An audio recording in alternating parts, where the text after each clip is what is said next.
नमस्कार दोस्तों, कैसे हैं आप सब लोग। आशा करता हूं आप सब लोग बहुत अच्छे होंगे, मस्त होंगे, स्वस्थ होंगे। विद्यानगरी जीएस स्टडी यूट्यूब चैनल पर आप सभी लोगों का हार्दिक अभिनंदन है, स्वागत है। दोस्तों, आज हम बात करेंगे यूपीएससी की तैयारी को लेकर के, उसके सिलेबस को लेकर के और किस प्रकार से यूपीएससी की तैयारी करनी चाहिए और उसका सिलेबस क्या है। आज हम इस वीडियो के माध्यम से समझने का प्रयास करेंगे। चलिए देखते हैं दोस्तों कि जैसा कि हमने यहाँ पे एक स्लाइड लगाई हुई है अपने बोर्ड पर कि यूपीएससी का सिलेबस क्या है और इसमें समझेंगे कि यूपीएससी की जो परीक्षा है वो कितने चरणों में आयोजित की जाती है, किस प्रकार के कौन कौन से पेपर्स होते हैं। तो देखते हैं दोस्तों, जैसा कि आप लोगों को पता होगा कि यूपीएससी यानी कि जो आईएएस की जो परीक्षा है वह 3 चरणों में आयोजित की जाती है। और 3 चरण कौन कौन से हैं आपके? प्री, मेंस और इंटरव्यू। दोस्तों, प्री, मेंस और इंटरव्यू ये 3 चरणों में जब परीक्षा आयोजित की जाती है उसके बाद में आपका क्या होता है, यूपीएससी में सिलेक्शन होता है, जो फाइनल लिस्ट आती है। उसके बाद में आपकी रैंक बनती है और रैंक के हिसाब से ही आपको सर्विस प्रोवाइड होती है, जैसे कि आईएएस, आईपीएस, आईएफएस, आईआरएस। तो दोस्तों, इसी में समझने का प्रयास करते हैं कि कैसे यूपीएससी यानी कि आईएएस की तैयारी करें और किस प्रकार से हम प्री के साथ साथ में मेंस की तैयारी करें और प्री, मेंस, आपका इंटरव्यू, तीनों का। यानी कि ये जो तैयारी है यूपीएससी की, ये कोई इंडिविजुअल प्रीलिम्स नहीं है, इंडिविजुअल मेंस नहीं है, इंडिविजुअल इंटरव्यू नहीं है। ये जो तैयारी है मित्रों, ये एक इंटीग्रेटेड तैयारी है। यानी कि हमें प्री, मेंस, इंटरव्यू तीनों को साथ में लेकर के क्या करनी पड़ेगी, तैयारी करनी पड़ेगी। तो सबसे पहले हम समझेंगे इसके सिलेबस को। सबसे पहले बात करते हैं हम प्रीलिम्स की। दोस्तों, प्रीलिम्स का जो पेपर है उसमें आपके 2 पेपर होते हैं, एक जीएस फर्स्ट का पेपर होता है और एक जीएस सेकंड का पेपर होता है। जीएस फर्स्ट में आपके 100 प्रश्न होते हैं और एक प्रश्न 2 नंबर का होता है, यानी कि 200 मार्क्स का होता है। सेकंड पेपर, जिसे हम सामान्य तौर पर सीसेट के नाम से जानते हैं, सिविल सर्विसेज एप्टीट्यूड टेस्ट, और सीसेट के पेपर में आपके 80 प्रश्न होते हैं, यानी कि 2.5 नंबर का एक आपका क्या होता है, क्वेश्चन होता है और 80 यानी कि 200 नंबर का टोटल क्या होता है, पेपर होता है सीसेट का। हालांकि ये जो पेपर है सीसेट का पेपर, ये क्वालिफाइंग होता है। कहने का मतलब ये हुआ 80 प्रश्न में से यदि आप 27 प्रश्न क्या करते हैं, हल कर देते हैं, सही कर देते हैं, नेगेटिव मार्किंग हटाकर, तो आपका सीसेट क्वालिफाई हो जाता है। दोस्तों, प्रीलिम्स की जैसे हम बात करें तो प्रीलिम्स में आपके इतिहास सेगमेंट से क्वेश्चन पूछे जाते हैं। इतिहास में आपके प्राचीन भारत, मध्यकालीन भारत और आपके मॉडर्न इंडिया से क्वेश्चन पूछे जाते हैं। वहीं पर पॉलिटी यानी कि राज व्यवस्था से जुड़े हुए आपके प्रश्न होते हैं। राज व्यवस्था में आपका कॉन्स्टिट्यूशन और साथ में आपके जैसे कि पार्लियामेंट से क्वेश्चन होते हैं, डीपीएसपी से क्वेश्चन होते हैं, फंडामेंटल राइट से क्वेश्चन होते हैं, प्रेसिडेंट से क्वेश्चन होते हैं, जुडिशरी से क्वेश्चन होते हैं। तो इस तरह से आपके पॉलिटी में भी क्वेश्चन आपके प्रीलिम्स में यूपीएससी के पेपर में पूछे जाते हैं। वहीं पर भारतीय अर्थव्यवस्था यानी कि इंडियन इकोनॉमी से भी आपके यूपीएससी में प्रश्न प्रीलिम्स के पेपर में आते हैं। भूगोल और आपका एनवायरनमेंट, विज्ञान एवं प्रौद्योगिकी और करंट अफेयर्स, यहां से प्रीलिम्स में क्वेश्चन आपके पूछे जा रहे हैं। अब बात आती है मेंस की। दोस्तों, मेंस के लिए क्या होता है, जैसे हम प्रीलिम्स का पेपर क्वालिफाई कर लेते हैं, प्रीलिम्स के पेपर को क्वालिफाई करने के बाद में 2.5 से 3 महीने बाद क्या होता है, आपका मेंस होता है। जब मेंस का पेपर होता है तो मेंस में आपके जीएस के 4 पेपर होते हैं, GS 1, GS second, GS third और जीएस फोर्थ। अब जीएस 1 में क्या है, जीएस सेकंड में क्या है, जीएस थर्ड में क्या है, जीएस फोर्थ में क्या है, इसे हम देखते हैं। जीएस 1 में आपके कला एवं संस्कृति यानी कि आर्ट एंड कल्चर के क्वेश्चंस क्या होते हैं, पूछे जाते हैं। आर्ट एंड कल्चर का मतलब यहाँ पे हुआ कि हमारे जो भारतीय इतिहास की जो कला एवं संस्कृति है उन पक्षों से प्रश्न पूछे जाते हैं मेंस में। जैसे कि आपके कला एवं संस्कृति में आपको पता होगा स्थापत्य कला की हम बात करते हैं, ठीक है, और साथ में हम मूर्ति कला की बात करते हैं, चित्रकला की बात करते हैं, संगीत की बात करते हैं। तो इनसे जुड़े हुए शिक्षा से संबंधित जो बातें होगी, एजुकेशन से संबंधित बातें होगी, तो यहां से हमारे कला एवं संस्कृति में ये जो टॉपिक है ये शामिल होते हैं और वहीं से हमारे प्रश्न बनते हैं और पूछे जाते हैं। दूसरी बात आती है नेशनल मूवमेंट की, यानी कि राष्ट्रीय आंदोलन। राष्ट्रीय आंदोलन से भी हमारे प्रश्न पूछे जाते हैं। जैसे कि हमारे देश में जितने भी नेशनल मूवमेंट हुए, राष्ट्रीय आंदोलन हुए, उनसे जुड़े हुए क्वेश्चंस हमारे यहाँ पे मेंस के क्वेश्चन मतलब मेंस के पेपर में पूछे जाएंगे। और वहीं पर बात आती है ज्योग्राफी की यानी कि भूगोल की, तो भूगोल से जुड़े हुए प्रश्न होते हैं। और भूगोल में आपके भौतिक भूगोल से प्रश्न होते हैं, जैसे कि मान लीजिए सुनामी हो गया, ज्वालामुखी हो गया, चक्रवात साइक्लोन से जुड़े हुए क्वेश्चंस हो गए, ब्रह्मांड की उत्पत्ति से संबंधित क्वेश्चन हो गए, आपके ओशिनोग्राफी यानी कि समुद्र विज्ञान से संबंधित क्वेश्चन हो गए। तो ये ज्योग्राफी से जुड़े हुए प्रश्न आपसे पूछे जाते हैं। साथ में भारत के भूगोल से भी प्रश्न आपके पूछे जाते हैं। वहीं पर दोस्तों जीएस फर्स्ट में आपकी वर्ल्ड हिस्ट्री आती है, जो कि आपके प्रीलिम्स में नहीं पूछी जाती बल्कि मेंस में उसको क्या किया जाता है, पूछा जाता है विश्व इतिहास को। वहीं पर जीएस फर्स्ट के पेपर में सामाजिक मुद्दे से जुड़े हुए प्रश्न पूछे जाते हैं। सामाजिक मुद्दे जैसे कि मान लीजिए गरीबी। अब गरीबी क्या है, एक बहुत बड़ा सामाजिक मुद्दा है, ठीक है। गरीबी के कारण क्या है, गरीबी के कारण के साथ साथ में उसकी जो गरीबी को दूर करने के क्या उपाय होने चाहिए, यानी कि जो स्कीम्स वगैरह है वहां से भी क्वेश्चन क्या कर लिए जाते हैं, यहाँ से पूछ लिए जाते हैं कि गवर्नमेंट कौन कौन सी स्कीम्स गरीबी को दूर करने के लिए चला रही है। इसी के साथ साथ में आपके जनसंख्या से जुड़े हुए प्रश्न हो गए, ये भी एक सामाजिक मुद्दा है, जनसंख्या। दूसरी बात यहाँ पे ये है कि सामाजिक मुद्दे में आपने क्वेश्चंस देखे भी होंगे मेंस के पेपर में, आपके वुमेन यानी कि महिला सशक्तिकरण से संबंधित क्वेश्चन होते हैं, महिलाओं से संबंधित जो मुद्दे जो चुनौतियां हैं उनसे जुड़े हुए प्रश्न भी आपके सामाजिक मुद्दों में शामिल होते हैं। वहीं पर जीएस सेकंड की जब बात करते हैं तो जीएस सेकंड में दोस्तों आपको कॉन्स्टिट्यूशन आता है यानी कि संविधान, और संविधान में हम पढ़ने का प्रयास करते हैं यहाँ पे अपने सिलेबस में भारतीय संवैधानिक विकास, कॉन्स्टिट्यूशनल जो डेवलपमेंट है कि किस प्रकार से संविधान का विकास होता है, ठीक है, उसका बैकग्राउंड क्या था, ये सब हम भारतीय संविधान के अंतर्गत पढ़ते हैं। फंडामेंटल राइट, डीपीएसटी, वहीं पॉलिटी यानी कि राज व्यवस्था। राज व्यवस्था क्या होती है दोस्तों कि किसी भी देश की जो शासन व्यवस्था है जिस सिस्टम पर आधारित होती है उसे क्या कहते हैं, पॉलिटी कहते हैं। जिन सिद्धांतों पर चलती है उसे राज व्यवस्था कहते हैं। यानी कि कहने का मतलब ये हुआ पॉलिटी में आपकी विधायिका, कार्यपालिका और न्यायपालिका से जुड़े हुए प्रश्न आपके मेंस के पेपर में पूछे जाते हैं। वहीं पर गवर्नेंस की हम बात करते हैं, शासन की बात करते हैं, तो शासन से संबंधित यानी कि ये भी इसी से जुड़ा हुआ क्या है आपका टॉपिक है, गवर्नेंस, शासन, वहां से क्वेश्चन पूछे जाते हैं। आईआर की बात आती है, इंटरनेशनल रिलेशन की, अंतरराष्ट्रीय संबंध, और अंतरराष्ट्रीय संबंध में क्वेश्चन होते हैं कि हमारे भारत और उसके पड़ोसी जो देश हैं, अफगानिस्तान है, पाकिस्तान है, चाइना है, ठीक है, उनसे हमारे रिलेशन कैसे हैं, जापान से हमारे रिलेशन कैसे हैं, सामाजिक तौर पे कैसे रिलेशन है, आर्थिक तौर पर कैसे रिलेशन है, सांस्कृतिक स्तर पर कैसे रिलेशन है, अंतरिक्ष के क्षेत्र में जो चीजें हो रही हैं उसमें कैसे रिलेशन है। तो ये सारी चीजें आईआर में पूछी जाती हैं। भारत और अमेरिका के संबंधों के बारे में पूछा जा रहा है कि किस प्रकार से उनके रिलेशन है, कौन कौन से समझौते हो रहे हैं, और उनसे जुड़ी हुई जितने भी मुद्दे हैं, आईआर से जुड़े हुए जितने भी मुद्दे हैं वो हमारे जीएस सेकंड पेपर के में मतलब जो है पूछे जाएंगे। वहीं पर सोशल सिक्योरिटी यानी कि सामाजिक सुरक्षा, इससे जुड़े हुए भी प्रश्न हमारे सेकंड पेपर से जुड़े होते हैं। जैसे कि सामाजिक सुरक्षा में एससी एसटी एक्ट की बात करते हैं, अनुसूचित जाति और अनुसूचित जनजाति जो अधिनियम है 1988 का, उसके बारे में। तो इस तरह से बहुत सारे एक्ट हैं आपके सामाजिक सुरक्षा से जुड़े हुए मुद्दे हैं, सोशल सिक्योरिटी से जुड़े हुए मुद्दे हैं, उनसे क्वेश्चन पूछे जाते हैं। वहीं पर बात आती है जीएस थर्ड पेपर की। जीएस थर्ड पेपर में आपका अर्थव्यवस्था यानी कि इंडियन इकोनॉमी। अब इंडियन इकोनॉमी में भारतीय अर्थव्यवस्था का जो डेवलपमेंट है वो किस प्रकार से हुआ, भारतीय अर्थव्यवस्था किस प्रकार की अर्थव्यवस्था है, बाजारवादी है, मिश्रित है, किस प्रकार की है। और इसी के साथ साथ में अर्थव्यवस्था के अंतर्गत ही हम यहाँ पे money and market, physical policy, राजकोषीय नीति, ये सारे टॉपिक्स हमारे इकोनॉमी के अंतर्गत आते हैं, पूछे जाते हैं। तो इंडियन इकोनॉमी, आर्थिक जो डेवलपमेंट है, इकोनॉमिक डेवलपमेंट है, वह भी इसमें जुड़ा हुआ है। जैसे समावेशी विकास हो गया, इंक्लूसिव डेवलपमेंट हो गया आपका, यानी कि आपके इंक्लूसिव ग्रोथ से संबंधित क्वेश्चन हो गए। तो ये क्वेश्चन यहाँ से आपकी अर्थव्यवस्था में पूछे जाते हैं।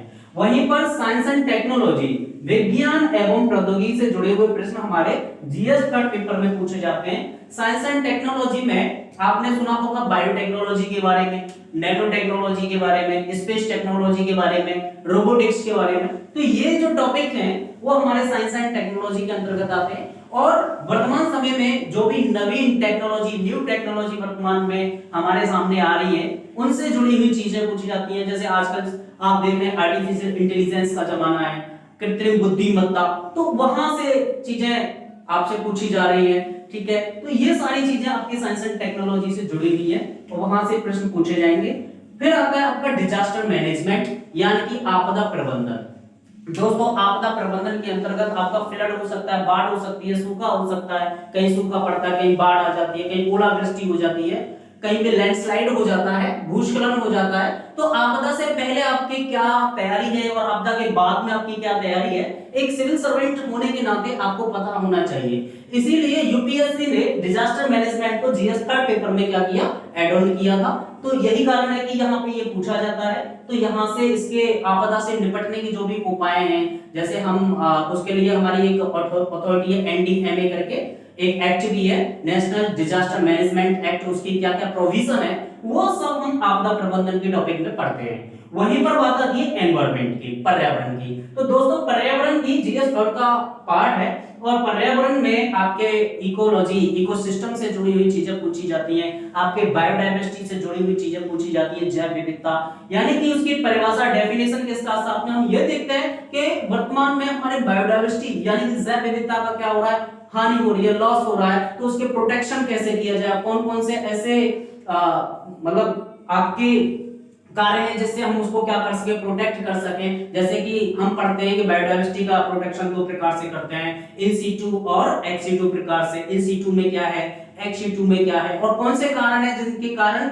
बायोडायवर्सिटी क्या हो रही है, लॉस हो रही है। और हमारी सरकार, भारत सरकार ने बायोडायवर्सिटी को, जैव विविधता को संरक्षित करने के लिए कौन कौन से प्रोविजन चला रखे हैं, कौन कौन से ऐसे स्कीम्स हैं जो चल रही है। जैसे कि आपने सुना होगा अभी हाल ही में अफ्रीका से 12 चीताओं को बुलाया गया था, यानी कि इंडिया में पूनो नेशनल पार्क में उनको रखा गया था। तो ये क्या है, हमारे देश से 1952 में चीता क्या हो गया था, विलुप्त हो गया था। तो ये क्या है, बायोडायवर्सिटी से जुड़ा हुआ मुद्दा है, ठीक है। तो इस तरह से क्वेश्चन हमारे एनवायरनमेंट से जुड़े होते हैं।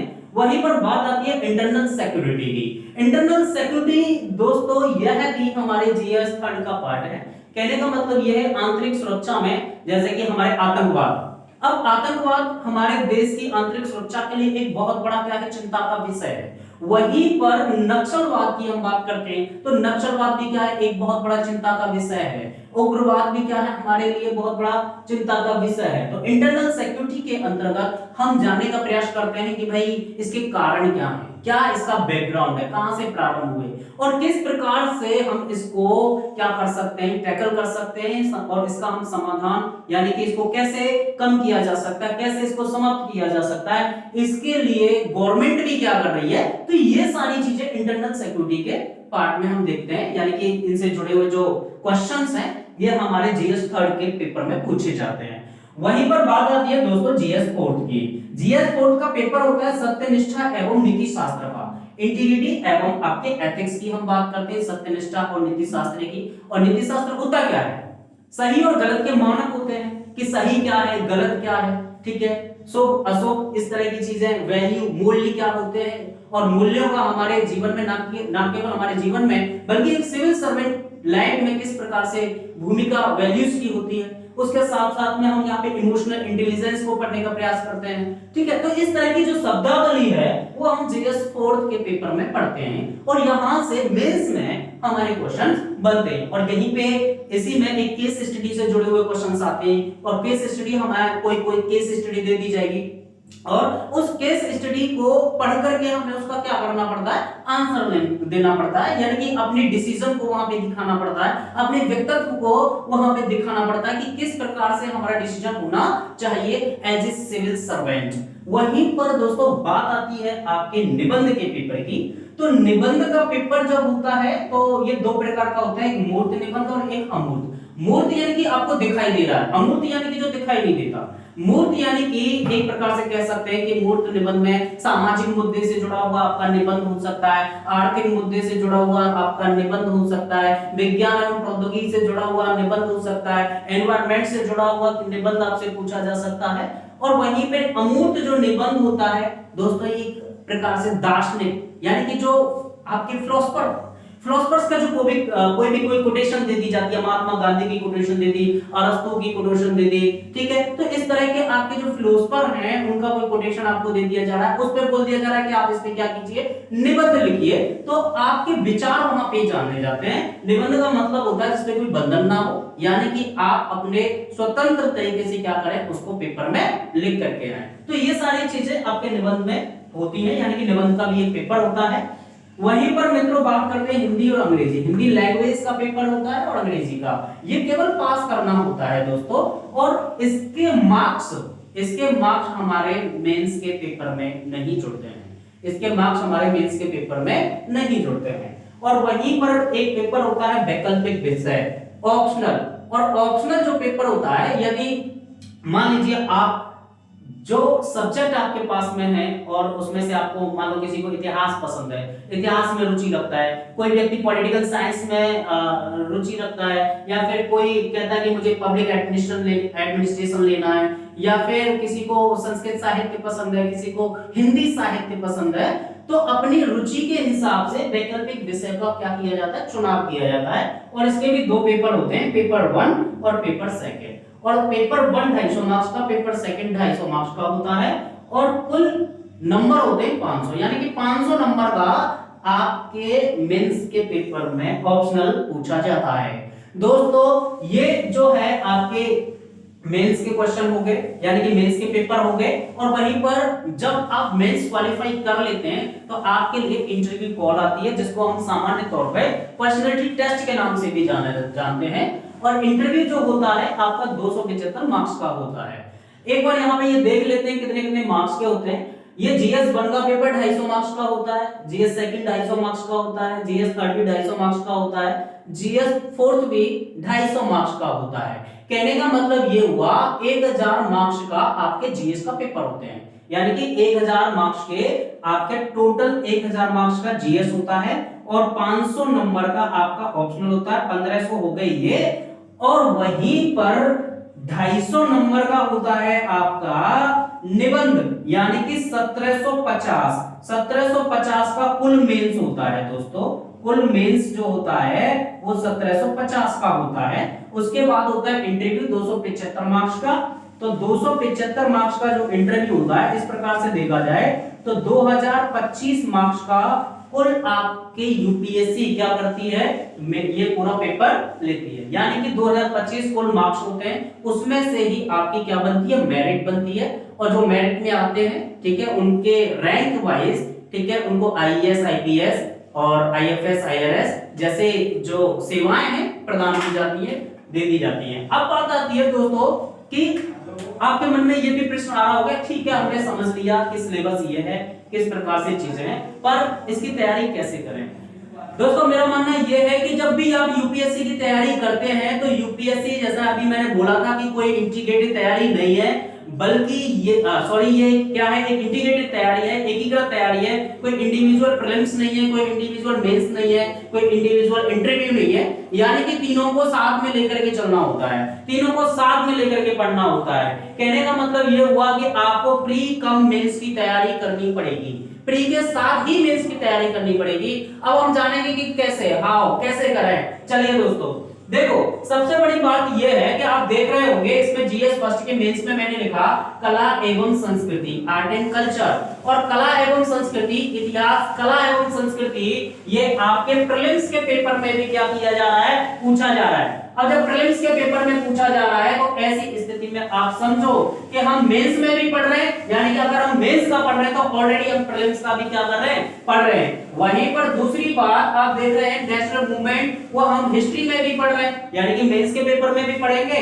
तो प्रीलिम्स हमारा यहाँ से ऑब्वियसली क्या हो रहा है, क्लियर हो रहा है। साथ में आप देख लो भूगोल, तो आपका भूगोल प्रीलिम्स में भी पूछा जा रहा है, ठीक है। तो हम कैसे पढ़ेंगे, हम मेंस के पॉइंट ऑफ व्यू से पढ़ेंगे, मॉडल आंसर यानी कि मॉडल क्वेश्चंस खुद से बनाएंगे, खुद से पढ़ेंगे, और उसके अकॉर्डिंग जब हम पढ़ेंगे तो हमारा जो प्रीलिम्स का पेपर है वो ऑब्वियसली हमारा क्या होगा, अपने आप तैयार होता चला जाएगा। साथ में आप देख रहे हो यहाँ पे वर्ल्ड हिस्ट्री तो आपका नहीं पूछता है, इसे हम बाद में भी पढ़ सकते हैं, लेकिन फिलहाल में हम क्या करेंगे, इन टॉपिक्स पर ध्यान देंगे। वहीं पर जीएस सेकंड के पेपर में आता है संविधान, कॉन्स्टिट्यूशन और राज व्यवस्था। तो आप देखेंगे यहाँ पे पॉलिटी मैंने लिखा हुआ है, तो पॉलिटी भी क्या है, पॉलिटी हम यहाँ पे पढ़ रहे हैं, राज व्यवस्था हम यहाँ पे मेंस में पढ़ रहे हैं, तो क्यों ना हम मेंस के पॉइंट ऑफ व्यू से तैयारी करें। जब हम मेंस के पॉइंट ऑफ व्यू से तैयारी करेंगे तो प्रीलिम्स तो ऑब्वियसली हमारा अपने आप क्या हो रहा है, क्लियर हो रहा है। और इसी के साथ साथ में आप देखोगे यहाँ पे इंटरनेशनल रिलेशन आईआर, हालांकि मैंने यहाँ लिखा नहीं है परंतु आईआर से जुड़े हुए क्वेश्चन भी यहाँ पर पूछ लिए जाते हैं, जैसे कि कुछ संगठन वगैरह हैं आपके, जैसे क्वाड हो गया, आसियान हो गया, समझ रहे हो, सार्क हो गया, बिम्स्टेक हो गया, तो ये भी आईआर के उसमें आ जाते हैं। तो उनकी जुड़े हुए जो बैकग्राउंड है, उनकी जो पृष्ठभूमि है, वो क्वेश्चन आपसे पूछ लिए जाते हैं। वहीं पर दोस्तों बात आती है जीएस थर्ड में, जैसे कि मान लो अर्थव्यवस्था है, तो हम मेंस के पॉइंट ऑफ व्यू से इकोनॉमी को क्या करेंगे, तैयार करेंगे, पढ़ेंगे।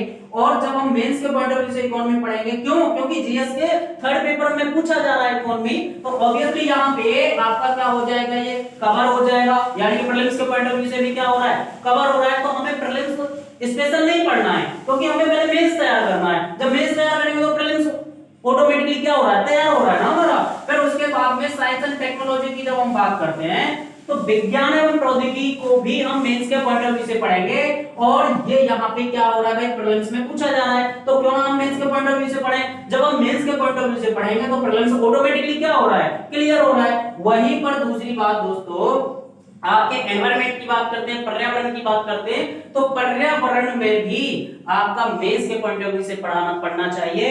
और जब हम मेंस के पॉइंट ऑफ व्यू से पढ़ते हैं तो यहाँ पर भी प्रीलिम्स में पर्यावरण है, इसका मतलब ये हुआ कि यहाँ से ये भी क्या हो रहा है, क्लियर हो रहा है। तो क्यों ना हम पहले मेंस को तैयार करें, जिससे कि हमारा प्रीलिम्स भी क्या हो जाएगा, तैयार हो जाएगा। बाकी की कुछ चीजें ऐसी होती हैं प्रीलिम्स के लिए जो कि फैक्चुअल होती हैं, और फैक्चुअल को तो हम जब हमारा प्रीलिम्स पास में आता है, 2.5-3 महीने रह जाते हैं, उसमें अकॉर्डिंग टू टेस्ट सीरीज, यानी कि हम टेस्ट सीरीज ज्वाइन कर लेते हैं, टेस्ट सीरीज के माध्यम से उसको क्या करते हैं, कवर करते हैं, और कुछ चीजों को एक्स्ट्रा हम पढ़ लेते हैं, तो हमारा तैयार हो जाता है। लेकिन हमारा मानना यह है कि आपको क्या करना चाहिए, सबसे पहले मेंस तैयार करना चाहिए, उसके बाद में आपका ये जो प्रीलिम्स वाली जो सीरीज है, यानी कि प्रीलिम्स जो है वो ऑटोमेटिक क्या होता जाता है, तैयार होता जाता है। बशर्ते आपको पता होना चाहिए कि तैयारी कैसे करें, ठीक है, यानी कि प्री कम मेंस तैयारी होती क्या है। अब जैसे मैं आपको बता रहा हूं अपनी वीडियो के माध्यम से, तो ये सही तरीका हो सकता है इसका तैयार करने का।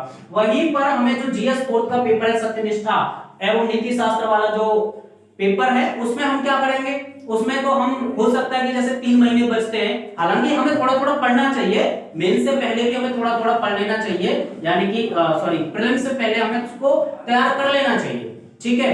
अब हमें थोड़ा बहुत आइडिया होगा, तो जब हम पढ़ लेंगे इसको एक बार एथिक्स के पेपर को, जैसे मेंस आएगा तो उसको फिर मेंस के टाइम पे पढ़ो, आंसर राइटिंग कीजिए ज्यादा से ज्यादा, तो ये तरीका आपका हो सकता है। यहाँ पे वैकल्पिक विषय की बात करते हैं, जैसे ऑप्शनल। अब ऑप्शनल को लेकर के मैं अलग से एक वीडियो बनाऊंगा कि ऑप्शनल को कैसे तैयार किया जाए, किस प्रकार से ऑप्शनल हम तैयार करें कम समय में, किस प्रकार से उसको पढ़ें। तो दोस्तों ये जो वीडियो थी मेरी, यहाँ तक जो आपको मैंने सारी चीजें समझाने की कोशिश की, और मैं कोशिश करूंगा इसी प्रकार से नई नई वीडियो, नई नई इंफॉर्मेशन आपके यूपीएससी यानी कि आपके सिविल सर्विस से जुड़ी हुई चीजों को लेकर के आऊं।